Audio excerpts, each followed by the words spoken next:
And then he said, the next time you see me, I will be in a casket. It's a straight shot. I mean, you could pick up speed 60, 80, 90 miles an hour if you wanted to, straight into the water.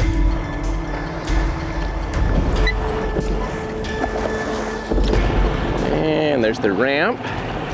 And, hold on. Okay, I got something on the left there. It's either the ramp or it's a car. So we gotta go to the left a little bit.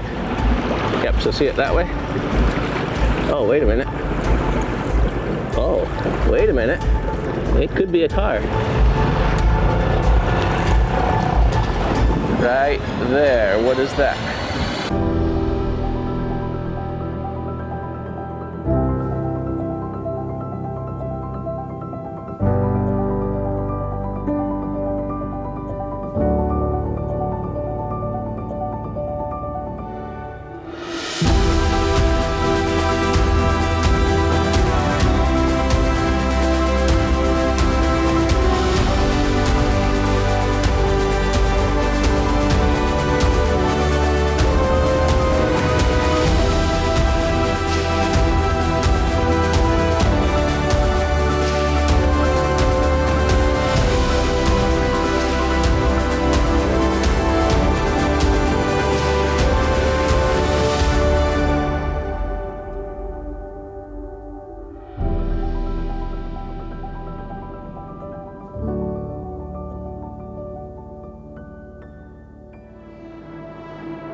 June 21st, 2022, we have a homeless individual, Chris Ramirez, who goes missing, and his sister reaches out to us to let us know about his disappearance.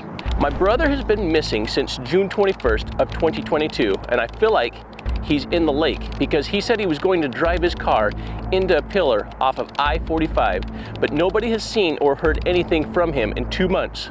His name is Chris Ramirez. He's 44 years old, had neuropathy in his legs, really bad, so he's had a hard time walking, so I know he is in the car. One reason I feel like he's in a lake is because the last time I talked to him, he told me that he didn't want me to drive his car. Next time he was in the hospital, and then he said, the next time you see me, I will be in a casket. He was mad at me and he wanted to die, but he didn't want me to have his car, and he wanted me to go crazy looking for him. He tried to end his life at least 5 times since my mom died last year. He didn't have any kids, no job, and my mom took care of him financially until she died, and he never worked or had any income, and he was an alcoholic. My family needs closure. His dad is in his late 70s, and I want to find him before his dad dies. It's driving me crazy. Please help me find him. So we reached back out to Tanya. We asked her, where did he live? Where did he work? Did he have any favorite fishing spots? If he was going to be in the lake, what lake would he be in? And so Tanya responds, my brother didn't have any favorite fishing spots. I'm not sure what lake to look in, but I kind of think he might be in a lake, Ray Hubbard or Trinity River on Dowdy Ferry Road, which is kind of right where we're at right now. And there's one and only lake right here that we're at, Gateway Park. But as you look around here, there's a whole bunch of posts around here and there's no way to get into this lake.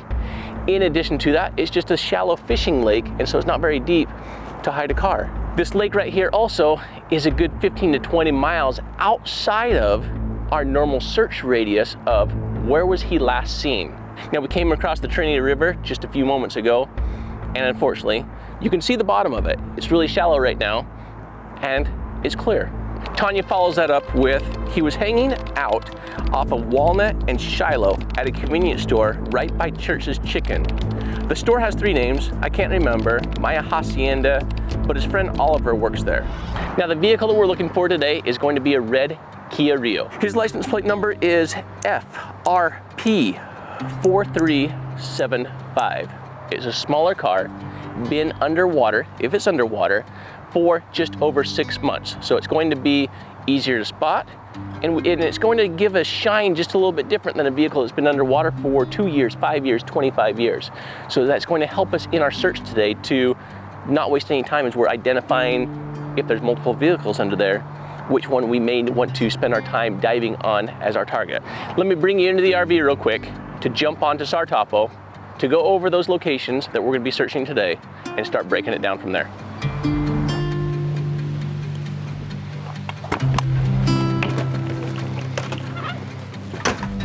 We just came in from Waco, it's down south, and that's kind of the reason why we stopped off at this first location here on Downey Road, because it is the one and only location that Tanya had mentioned, hey, he might be down next to the Trinity River off of the Downey Road.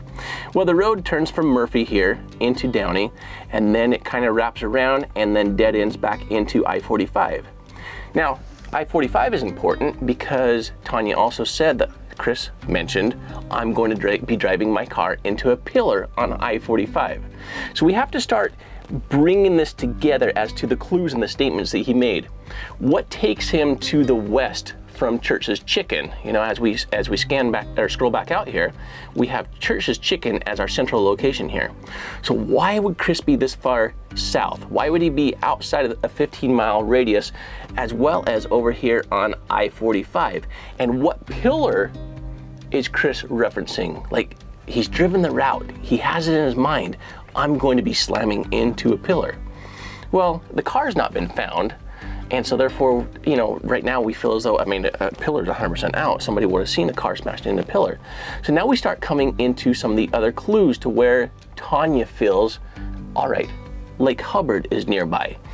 And it is, you know, when we start breaking this down out as far as any possible locations where there's some water, we go from Church's Chicken, anything within a 5-mile radius here. I don't have any water within this 5-mile radius, just barely at the tip of Lake Hubbard. And so now when we start breaking out Lake Hubbard, let's expand it from a 5-mile radius to a 10-mile radius. I have a couple of possible locations here. The first one, my most probable, as I switch this back over here to satellite view, even though it's further than what I have marked here as number 1, what I like about this is, let's say that Chris jumped on the freeway here from Church's Chicken, and rather than jumping off the freeway here, going through a little neighborhood to get to a boat ramp here, he stays on the freeway, an easy access off to the right-hand side. You make one right, and then it's a straight shot. I mean, you could pick up speed 60, 80, 90 miles an hour if you wanted to, straight into the water. And based upon previous searches that we've done for older gentlemen, middle-aged gentlemen, they've taken these straight shots. It's not a, give me a small boat ramp, give me something within a neighborhood. It's a, give me something that I can get up to speed to make sure that at the very end of the day, I'm going to be in the water and I have committed 100% to this. So for that reason, this location right here is the next location we're going to be jumping to. In the event we don't find Chris and his red Kia there, we will jump back over the bridge to location number 1, which is also another kind of secluded, out of the way boat ramp into the Lake Hubbard here. If that one fails us, we will jump over here to another location where I don't feel as though it's real probable that I have as marked number 2, but it's possible. There's no boat ramp, but you do have a great big gravel parking lot here. But as I'm looking at this, is it too shallow? Can you kind of see the bottom here? I'm not sure. We won't know until we get over there. And then we have location number 3, just up here to the north. Same thing, no boat ramp, but it is secluded. It is out of the way. And what I am fond about for location number 2 and number 3 is if we take a look at where Church's Chicken is at. Chris is not jumping on a major interstate or a major highway. He's staying really within his own neighborhood, going just outside of this 5-mile radius ring and into a nice quiet location. Do I feel as though those are more probable? I don't at the moment. I would choose number 3 over number 2, and maybe that's the direction that we'll go in the event that we don't find Chris here at the next location we're gonna be starting at right now.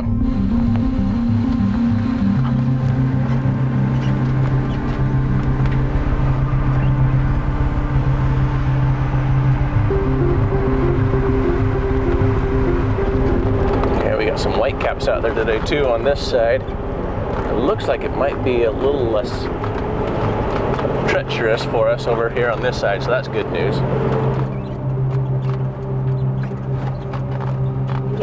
drive on the right.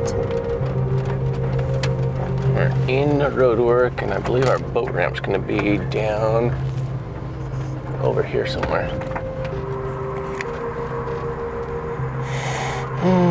Where is that boat ramp?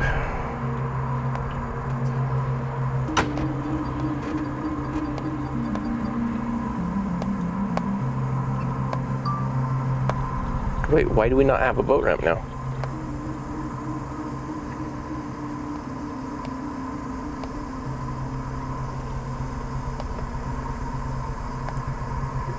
I have a boat ramp on dry land over there. I have a boat ramp over there. But that is not the boat ramp I was interested in. Okay, something's not making sense here. I clearly swear that I had a boat ramp right down this road.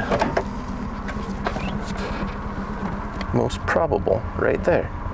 We jumped off, took a right. We have a marina over here. When is this map from?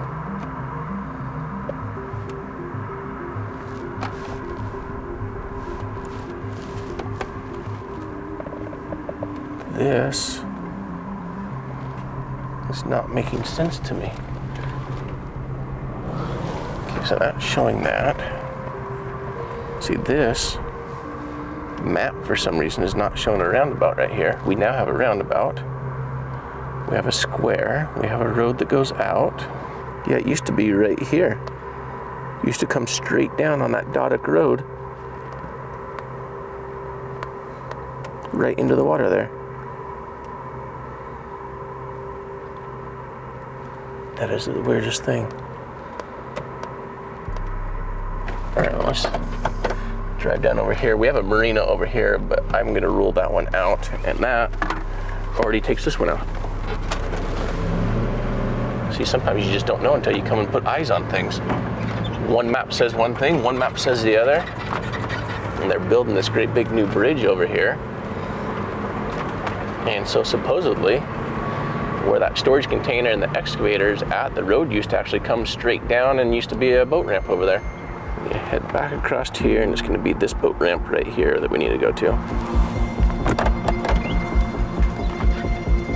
1/4 mile, turn left on Copland West. Turn left on Copland West.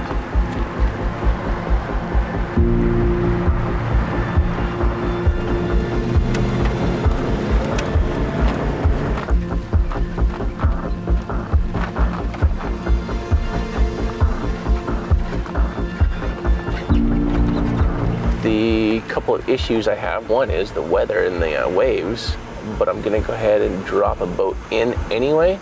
I'm not gonna give us the best of reading, but fingers crossed, we might get a reading. The nice thing about this is that everything has a post along the rest of this, so we don't need to be running the parking lot here to grab any additional readings over there. Some spots where there's an open parking area, we would. Probably gonna end up with a little bit of water in the boat, so we'll just plan on getting a little bit wet, but we'll be able to get some type of a reading and at least grab a depth, and if there's a car out there.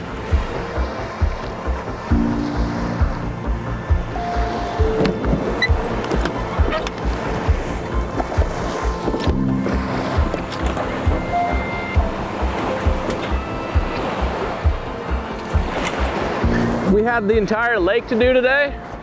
Like this, we would call it a day. We would never do that. So I'm glad that we just have this. Well, I'm not glad about it at all, but we're here. We don't have any additional days to put in the area. We have some other cases and families that we're obligated to meet up with tomorrow and the rest of the week. So we have to make this work today.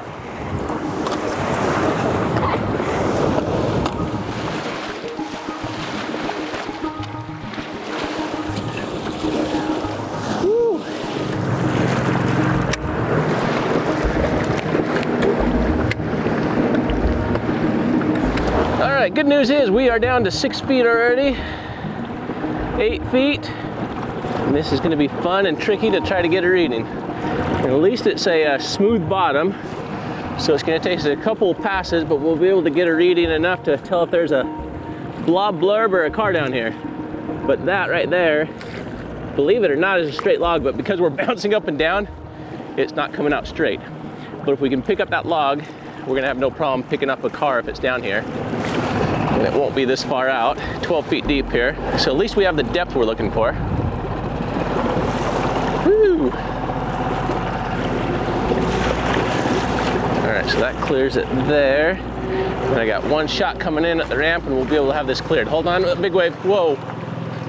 Yeah, as we get closer to that bank there. Hold on, we gotta get away from it.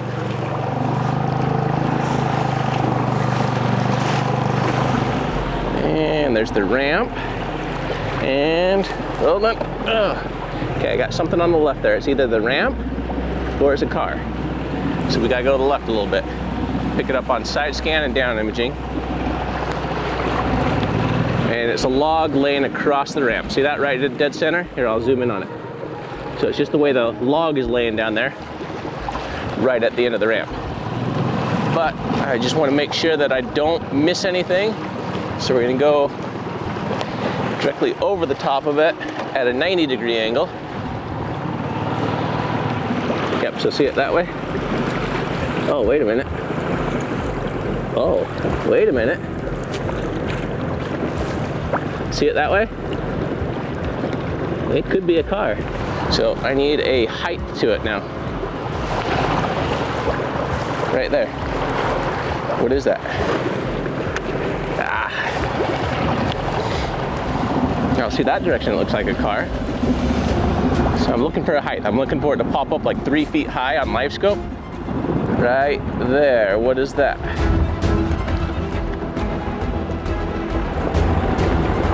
If it wasn't so bouncy, it'd be easy to tell.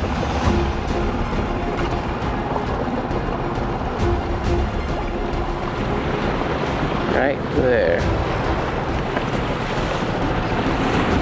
See, that way it just looks like the ramp coming in.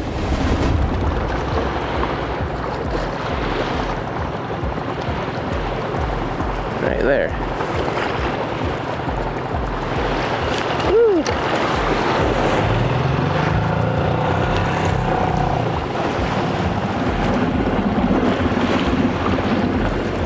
Yeah, I don't think so. Like it's more like a dock. Like I'm not seeing any wheels on it. Right there, see it's only 18 inches tall and it's long.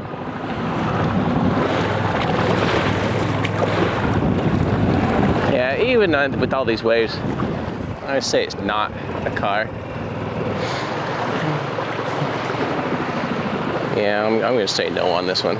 It's just not popping up on live or down imaging like a car. It's only 18 inches tall.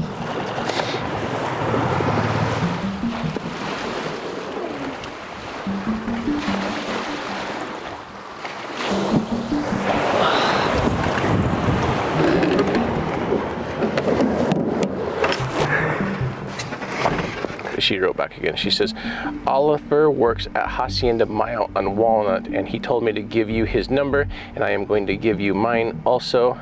His is, okay. So let me give him a call and see if he's there and available, or we can just chat with him.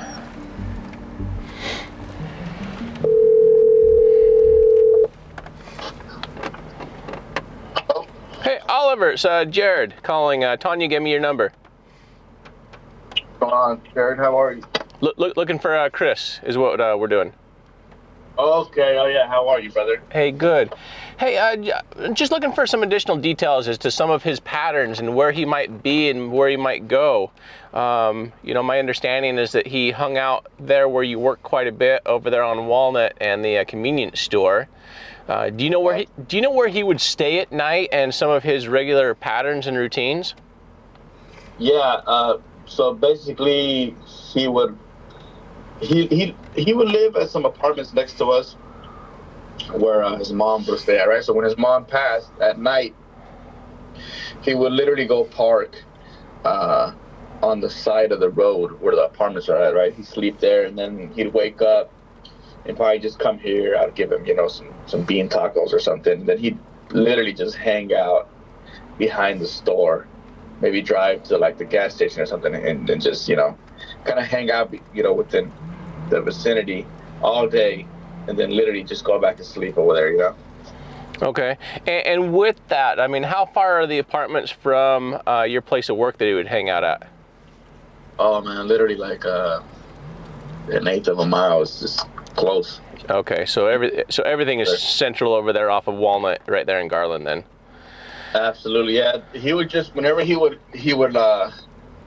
would leave, he would literally when he was gone for a few days, just because he was out visiting his dad at Rice or at his sister's house, Okay.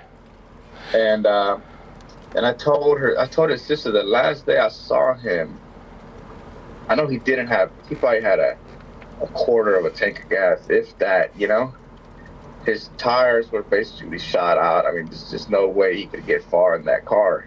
Right. He was pretty erratic that last day I saw him, but between, working and stepping out to speak to him, he burned off. He took off, and that was literally the last time I saw him. But as bad as I saw him that day, it's crazy. I told his sister, man, when I see him the next time, I'm gonna throw a little apple thing in his truck, it's like track him just in case he does get lost. Yeah. But man, that was the last time we saw him, brother. Yeah, because Tanya said that he had mentioned running into a pillar on I-45, but of course no vehicle's been found, and so our specialty is looking for vehicles underwater. Absolutely. Do you know of any place in the area that he'd like to? Did he ever say, "Hey, I go fishing here," or "Hey, I go check out the water here now. Oh, it's so awesome. I enjoy the sunsets over here." Did he ever mention any place in town where he would go to water? No. I know that. I mean, he had real bad neuropathy, so he couldn't get far as on foot. Right. He could literally, I don't know,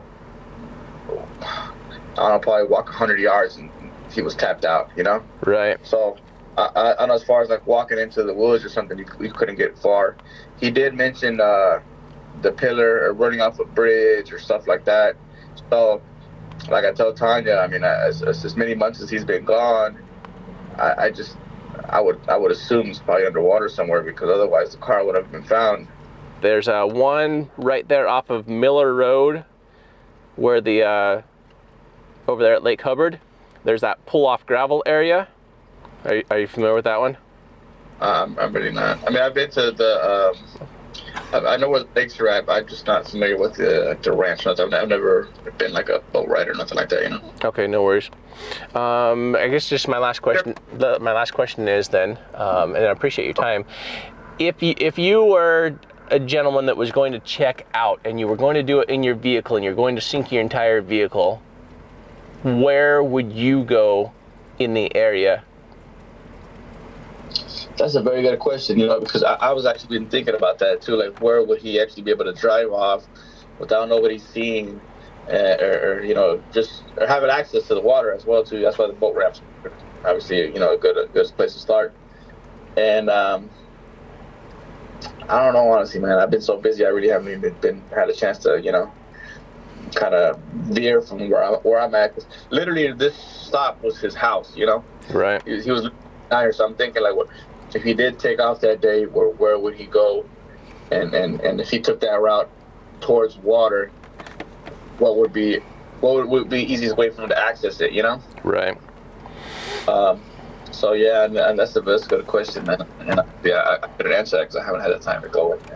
All right. Well, hey, I just want to say, hey, I appreciate you taking those on and give them some food every once in a while. It's tough for a lot of people in life, and I've hit rock bottom myself too, and I've been homeless, so I completely get it and understand it and appreciate the generosity of those like yourself. So just big, thank you.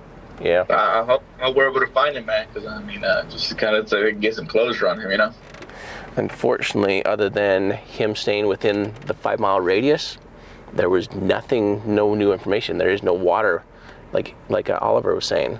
He would basically stay by the apartments where Oliver lived, and then he would drive over to Oliver's place of work, and he'd give him, a few bites to eat every once in a while. So that's a good man right there.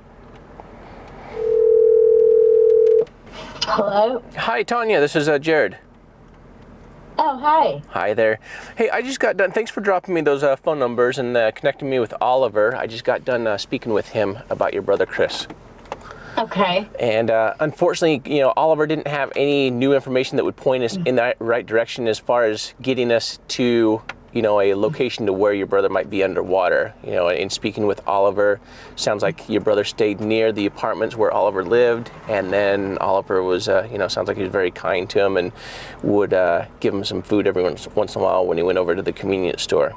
Unfortunately, within the 5-mile radius, there is no water to hide a vehicle. You had kind of mentioned, a few things. One is you had mentioned Darby Ferry Road, and Well, the only reason why I mentioned that is because, but see, I drove over that bridge and looked down there whenever this had first happened, and it was during the summertime. It was really hot and dried up, so I kind of don't think that would be a spot. But what I was thinking is he used to work at Firehouse Subs, and that's in Rockwall, I believe. And so he would have to travel over those over the 30 bridges to get there. Okay. Correct. So he wouldn't see that water. He really didn't leave the house. He was a hermit. He stayed. We had a pond in the back of our house when we lived in Canton, but that was when we were kids, and I really don't even think he would remember how to get there. So honestly, the only area, and he didn't have a phone when he went missing, so he didn't have a navigator. So he knew how to get to my apartment from where Oliver is, and he knew how to get to his friend around the corner, and that's there in Garland, but his name is Neil. Anyways, and then he knew how to get to his dad's, and his dad lives in Rice, Texas, off of 45. And he had told Oliver that he was going to drive his car into a pillar off of I-45. And then he left Oliver, and that's the last time anybody heard from him. So if we go from the convenience store and over there by Church's Chicken, over off of Miller Road, there is a gravel pull-off area that I'm interested in. That would have just been more of a straight shot over to Church's Chicken, as well as a little pull-off area just to the north of that, off of, I want to tell you the name of the road, off of Main Street over there that runs right into the water as well. So those two I kind of want to check out, just because the one, especially to the north of Miller Road, is nice and quiet. It may not be deep enough, but I'm going to do what I can to check those out. But I want to come back to also, from Oliver's house, kind of a route that he may have taken. What if he was going to make a decision to come visit you? Where is your house at? I live in Pleasant Grove, and the way he would take to get to me, he always told me, because I would drive him around with me, and like I went and picked him up. As a matter of fact, the last time I seen him, I went and picked him up from the hospital and took him over here, and then we drove to Garland to his friend Neil's house, and he didn't know where we was. He's like, how do you get there this way? You go so many different ways. But anyways, he would travel 635 to Bruton Road and exit there and take a right and head. That's the way he come to my house. He just took Bruton all the way here. Yeah, and really taking either Shiloh or 635 from Oliver's down south to you. You're not dealing with any accidental locations as far as bodies of water. And when somebody middle-aged, 44, decides to check out, on their own, they're going to choose the largest, body of water that's deepest that they know of. And so that's what takes us back over there to Lake Hubbard that you were mentioning. And right now I do have those two more locations that I would like to check out. And when he did mention 45, and he's like, you know what, Tanya, I'm going to run into a pillar on I-45. Was there any particular section of road that he was mentioning that, or he just kind of threw that out there? And did he mention it several times? He told Oliver that, and that was the last conversation they had. Oliver said that he acted like he was on speed or something, and plus he was drinking. He'd just gotten out of the hospital for his liver and kidneys were failing him, and he just left his dad's house in Rice, and his sister lives next door to his dad on some land, and he had just stole her daughter's prescription of, I believe it's Adderall, and I believe he took the whole bottle of Adderall. I'm sure he did, and was drinking, and he drove to Oliver, and that's when he told Oliver he was going to drive his car into a pillar off the I-45. And I've never rode with him I mean, he's always rode with me. I've been the driver, so I really don't have a clue of, what pillar he could be talking about. But, I mean, if there's any water in Alma area, off of 45, it's right there by Rice. I mean, we have a little memory of him walking when he ran away from home, and I picked him up on the side of the road walking through Alma, but that's about all I know. He just didn't ever leave the house. That's why it's driving me crazy, because I just really don't know, and nobody else knows either, but I would know him better than anybody else, really.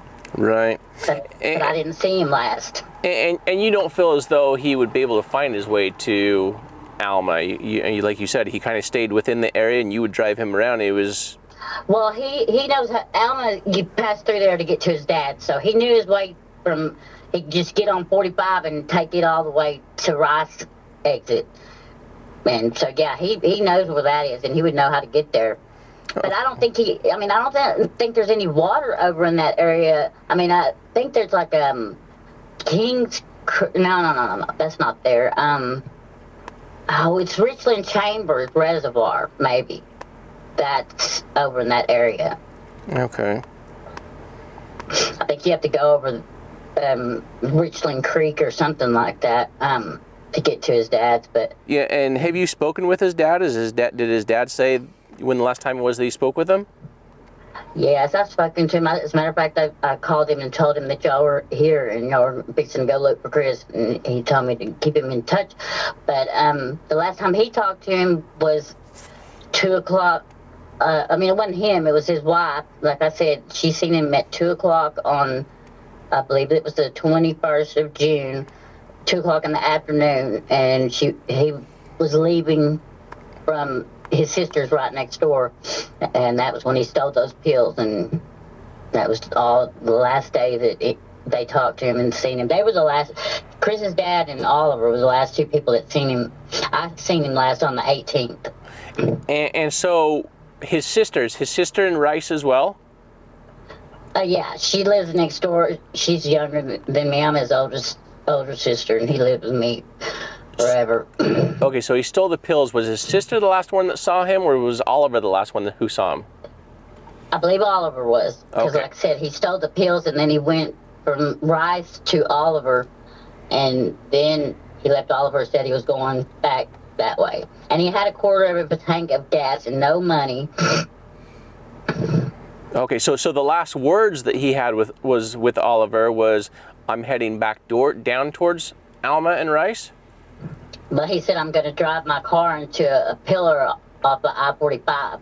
Okay. And that's why I'm, just suggesting that area. That's I wouldn't say Alma for sure, but that's the only familiar area that we have in common, because he never left the house. Right. Except for his dad would come and get him. Now his dad would know more about, something like that. But he said that he doesn't know anything, and he's like in his late 70s. He's getting on up there, and I'm not sure how Right. He's my stepdad or whatever, or he was at one time. So I don't see him anymore, and he just doesn't seem like he's with us that well anymore.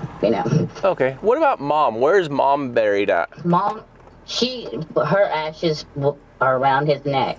Okay. So there was no memorial location that he would go visit her at.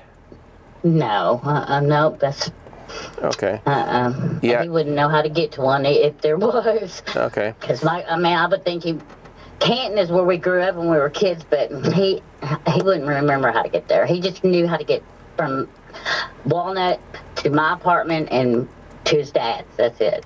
Okay. Yeah, because over in Canton, looks like there's just a soil conservation site, but not much water over there either. Just so, yeah, at this point in time then, you know, I'm going to focus on those 2 other locations up off of Miller Road, just over here to the north of where I'm at right now, of Bass Pro Shops. Okay. So I'll keep you updated as to the search on that one, and I mean, I'm hopeful I can find your brother for you today. And even with I am too. yeah, even with these waves, the wind's coming in from the northwest, and so I'm hoping the next 2 locations it'll be shielded just enough that I can get a decent reading over there.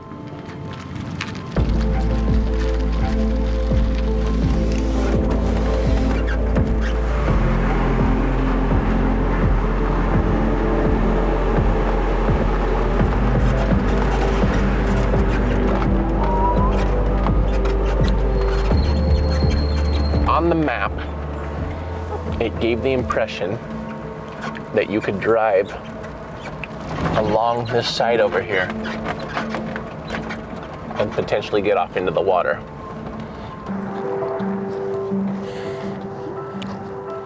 So my initial thought is that's only going to be open during games and not open to the general public all the time. And each one of these is actually wide enough you could get a vehicle out into it, but you can actually see an old guardrail out here where the old road used to be, and you can actually see the bottom and how shallow it is here. Here's another one to point out. Yeah, in fact, Main Street used to come right across here. So you have Main Street, and then that was the end of the road. As they started to fill it up, you can see part of the road out there as well, and then the other side prior to them filling this lake up. So the entire thing, trees everywhere. You have a post. I mean, that's only an 8-foot post that's driven into the ground. It's not sticking that far out. And then your one and only little access point here comes into the cove. And you can see bottom, and it's shallow right there as well. All right, so even with an open gate, that one rules this one out. We're gonna go check the one off of Miller. Fingers crossed that's going to be our location. In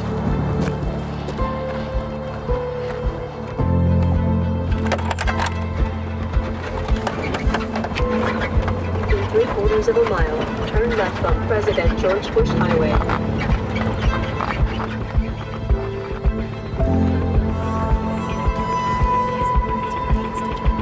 All right, so there is the great big parking area on the right that I'm interested in.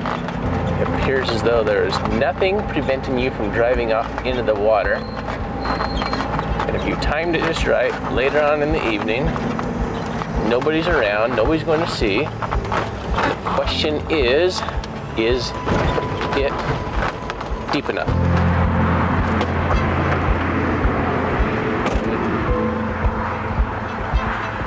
Hey, what's the depth out here? You know, it depends in the air. It's probably about 4 to 6 feet. Okay. More towards my balloon is maybe about 18, 20 feet. Do you know of any cars out here? You guys snagging on anything that might be? You know, there's right here across. There's some kind of wire, but that's pretty much it. Nothing like, you know. Okay, just a wire, no. Yeah. No car. You feel that it's like a piece of wire or something. But it's straight ahead right there. But Okay. that's the only place I always get cut. All right, sounds good. Thank you. It's so very, very, very unlikely. Can you see how shallow it is right there? And to get a car off of here, especially a Kia, you're just gonna bottom out right there, in my opinion. However, it is our last spot. The water's actually decent over here because the wind's coming from this way, as I was mentioning earlier. So because the wind hasn't had a chance to cover the entire lake and build up those big waves that we were at just over on the other side over there where those big condos are at, it's still nice and smooth here. So let me turn the RV around. Let me back it up right here. And I'm gonna do a quick scan in here.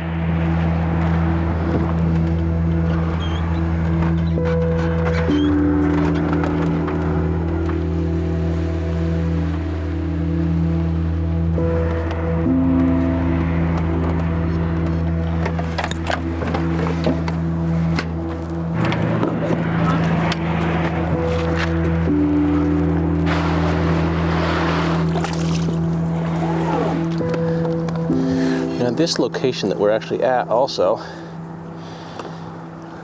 is the closest straight shot from the convenience store in Church's Chicken straight down Miller would be the absolutely closest, just outside that 5-mile radius. Before we jump in the water here at this last location, I just want to talk about a life-saving tool that can potentially save your life or the life of a loved one. A window breaker 2-in-1 safety device will break out your car window in the event you happen to have an engine compartment fire, your entire car is on fire, you need to escape a seatbelt, or worse, your car ends up in the water and you need to bust out a window to save yourself. These little devices help fund our trips as we travel the US, helping these families free of charge to not only families, but as well as local law enforcement. You can pick these up at adventureswithpurpose.com. We do suggest picking 4 of them up, 1 for each visor, where we do have a visor clip. You can put them on your keychain, as well as zip tie them to the headrest on your seats, so that way those in the back seats will also have easy access to a window breaker or seatbelt cutter if they need it. On that note, we just want to say thank you again for being here with us, for subscribing and supporting everything we're doing out here helping these families. And with any luck, we hope that Chris is going to be at this location right now.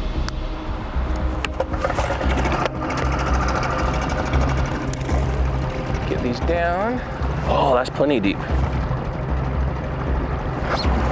Now, in a lot of our videos, we will also give you a sonar overview, and we do that for those of you who may be here for the very first time.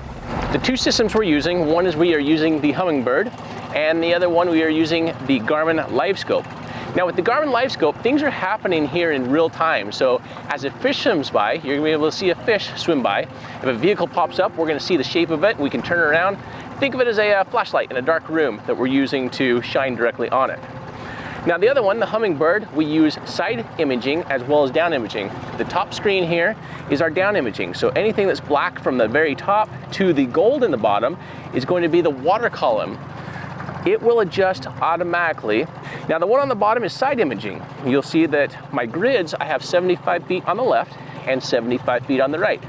That's kind of what I have, that I am able to identify if there's a vehicle in there. I know exactly how much space it's going to take up between those 18, 36, and 54 lines. The boat icon right here in the middle, in fact, let me just back up real quick. You can see that this is a tire right here. So if I'm able to pick up a tire in the, sitting here on the lake bed, I'm definitely going to be able to pick up a vehicle. The boat icon that you see as we're traveling, that is where my boat is currently at, and everything behind it is now a picture in time. And so I can scroll back up on the Hummingbird and I can identify, all right, here's another tire right here.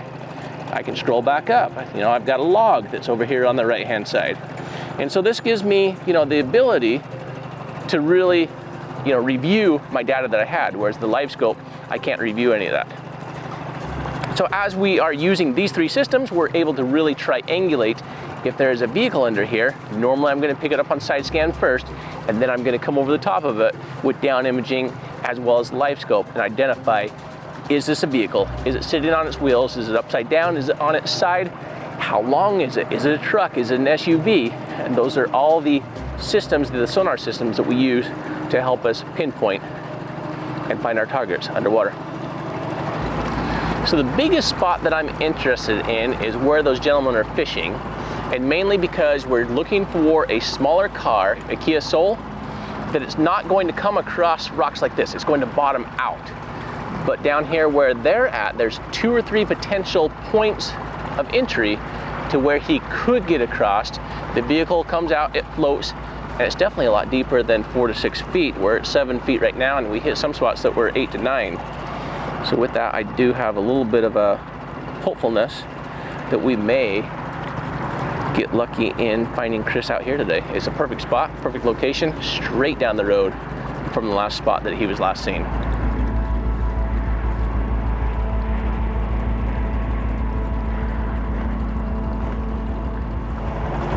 Now he said that he was snagging on something over here, so I'm really interested to see if it really is just a cable that's laying on the bottom, or sometimes fishermen simply don't know that they're snagging on a vehicle.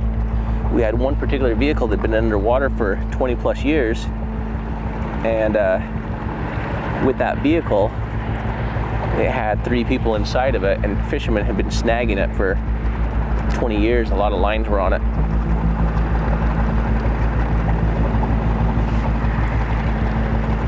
Yeah, there's no vehicle over here. Our last spot will be in this hole, but yeah, we're at 7.5 feet right here. Great depth.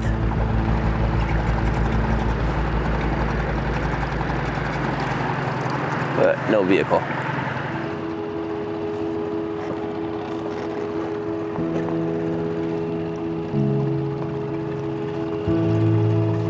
We're gonna let Tanya know that we were unable to find Chris today, but the search does not end, because there will be a few other areas once we come back in the area that we'll check down in Alma. We'll check over in Rice on one of our future trips. But in the meantime, this is where we put the plea out to you, those of you who happen to be fishermen, who happen to have sonar. Make sure that you are turning on your sonar, your fish finders, closer to the boat ramps, in areas that you wouldn't normally turn them on, and places where you're like, huh, start looking at these. Maybe a car might have gone off in there, and I might be able to solve a cold case and bring home a missing loved one. Help somebody find answers they've been looking for. We appreciate each and every one of you for being here today. By simply watching, it helps us out. Don't forget, the window breakers are available directly on our website at adventureswithpurpose.com. We also have a membership over on YouTube for $5 on up to $100 per month. You received videos early that we put up. Our next case that we're heading to right now is going to take us up to Oklahoma. So be sure to turn on that bell notification. That way you get a notice as soon as that video comes out as well. We'll see you down the road. Thanks for being here. Bye-bye.